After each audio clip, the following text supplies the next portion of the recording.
Hello दोस्तों, मैं हूं आशीष जोशी और आज का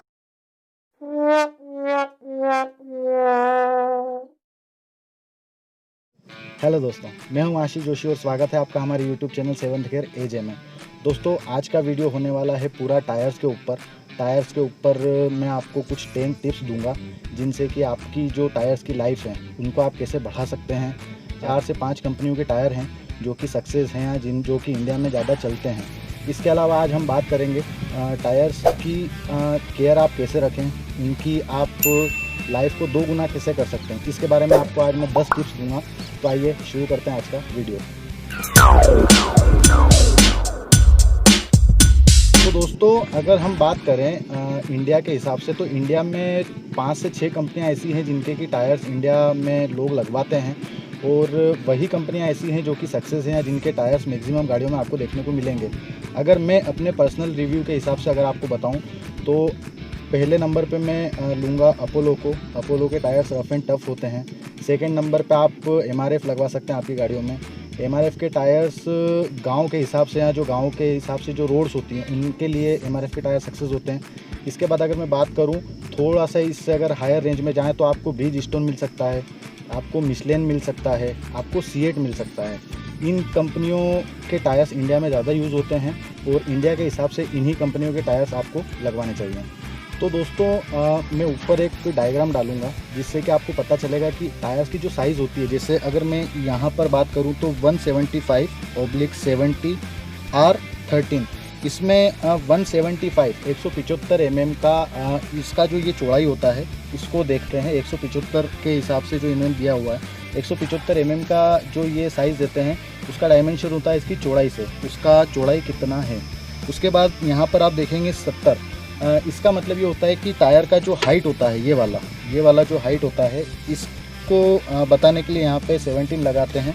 इसके बाद अगर मैं बात करूँ R13 की, तो R13 यानी कि इसका जो रिम का साइज़ है, ओवरऑल आपका टायर कितने इंच का बैठेगा, 13 इंच, 14 इंच, 15 इंच, 16 इंच, ये R13 उस चीज़ को दर्शाता है। दोस्तों, आज मैं आपसे एक सबसे बड़ी रिक्वेस्ट करना चाहूँगा। मेरी सबसे रिक्वेस्ट एक यही है कि आप कभी भी अपनी गाड़ी में चाइना का टायर मत लगवाना।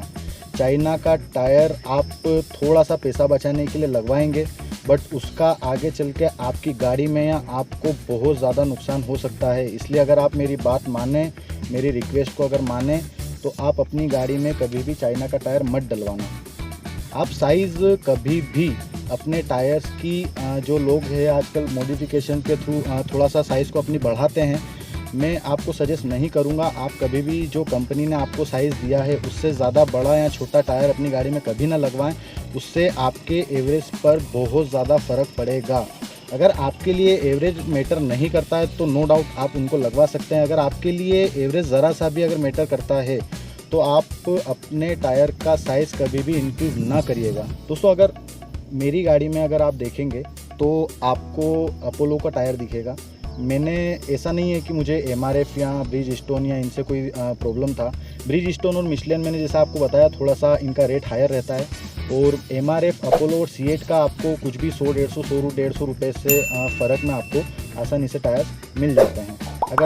मैं अगर अपनी तरफ से किसी को प्रेफर करूँगा तो ऐसा नहीं है कि ये कोई स्पॉन्सरशिप वीडियो है।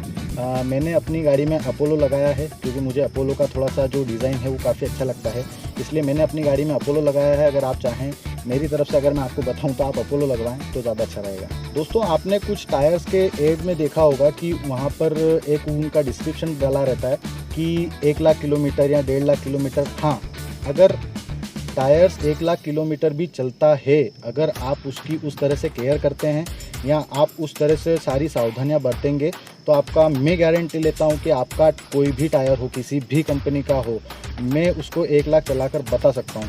1 लाख अगर टायर आपको चलाना है तो कुछ मैं 10 टिप्स देने जा रहा हूं जो कि आपके लिए काफ़ी फ़ायदेमंद रहेगी। तो दोस्तों, ये रही मेरी 10 टिप्स।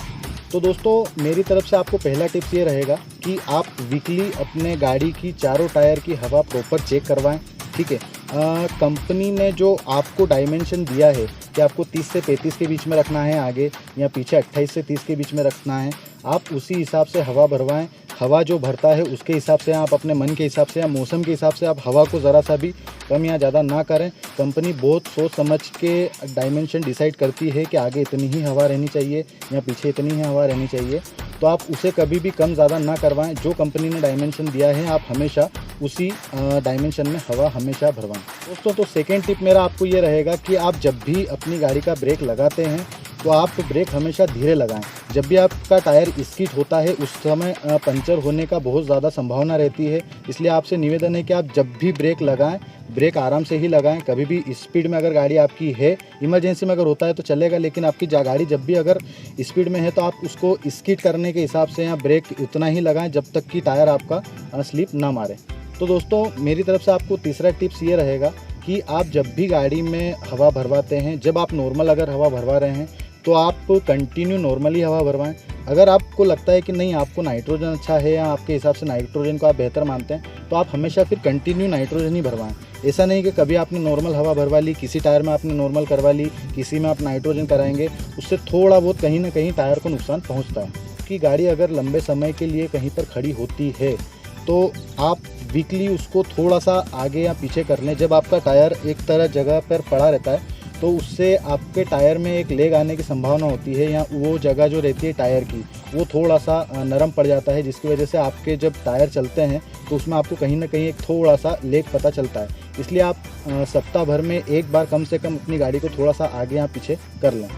दोस्तों, मेरा चौथा टिप आपके लिए ये है कि आपकी गाड़ी आप जब भी कहीं खड़ी करते हैं तो आप कोशिश करिए कि वहाँ पर नीचे ज़्यादा पत्थर या रेती टाइप ना हो। आपकी जो सतह है वो कम से कम ज़्यादा से ज़्यादा का मतलब प्लेन होना चाहिए, वहाँ पर आप रखें और कम से कम आप धूप से बचा के थोड़ा सा अपने टायर्स को रखें। इससे आपका टायर काफ़ी लंबे समय तक चलेगा।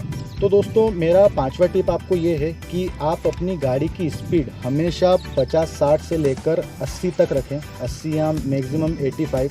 इससे ज़्यादा आप आपकी गाड़ी की स्पीड ना बढ़ाएं। उससे अगर आप कंटिन्यू 100-120 के आसपास अगर चलते हैं तो आपका टायर की जो लाइफ है वो 10 से 20% कम हो सकती है। इसलिए आप हमेशा अपनी गाड़ी की स्पीड 80 से अंदर ही रखें और 50-60 के भीतर ही रखें। दोस्तों, छठी टिप आपके लिए ये है कि आप महीना तो नहीं, महीने 1.5 महीने में जब भी हो अपना अलाइनमेंट व्हील बैलेंसिंग प्रॉपर करवाते रहें, या अपना अलाइनमेंट आप चेक करते रहें। अगर ना करवाएं तो भी चलेगा, चेक ज़रूर करते रहें अपना। जब गाड़ी आप स्टीयरिंग आपका थोड़ी थोड़ी टाइम में छोड़कर देखें कि आपकी गाड़ी किसी एक तरफ तो नहीं जा रही है या किसी दूसरी तरफ तो नहीं जा रही है। अगर ऐसा कुछ होता है, अगर अलाइनमेंट का आपको प्रॉब्लम लगता है तो आप अलाइनमेंट चेक कराएं, व्हील बैलेंसिंग चेक कराएं, उससे भी अपने टायर की आप लाइफ को काफ़ी बढ़ा सकते हैं। दोस्तों, मेरा 7वां टिप आपके लिए ये है कि आप अपनी गाड़ी का 10,000 किलोमीटर पे एक टायर्स को रोटेट करते रहें। रोटेट आपको टायर्स एक्स फैक्टर में करना है, एक फॉर्मेट में करना है, जो कि मैं ऊपर डायग्राम में आपको बता दूंगा। यानी कि आपका जो लेफ़्ट टायर है आगे का वो आपका राइट साइड में पीछे जाएगा, और जो आपका पीछे का राइट साइड का टायर है वो आगे लेफ़्ट साइड में जाएगा। इस तरह से एक्स के कॉम्बिनेशन में आपको टायर आपका 10,000 किलोमीटर के आसपास चेंज करवा लेना चाहिए। दोस्तों, मेरा 8वां टिप आपके लिए ये है कि आप जब भी टायर चेंज करें तब आप उसको हमेशा 2 के कंपैरिजन में चेंज करें।